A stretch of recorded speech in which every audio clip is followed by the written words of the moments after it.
Hey everyone, welcome back to my channel Scale Up. In this quick tutorial, I will show you how you can add Discord link to your TikTok bio. It's super easy to do. Let's get started. I will show you how you can do it.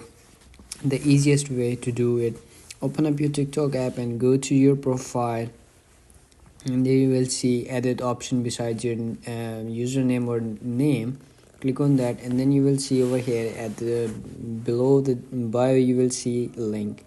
Click on add link, and then you have to simply click on URL on the top. You have to simply paste over here your Discord profile link over here, and then click on save, and it's going to be saved in your TikTok bio. You will see over here and the link that you have recently pasted in your link. So then you have to simply click on that, and your account will be turned on your Discord app, or like other people's they want to search for your account. They have to do is simply go to your TikTok account and then click on the link, and they will pop-ups on your profile of your Discord. It's super easy to do. If you found this video helpful, don't forget to like my video, subscribe my channel Scale Up, and also drop me a comment for more tips and tricks videos. Thanks for watching. See you in the next video. Have a nice day. Bye bye.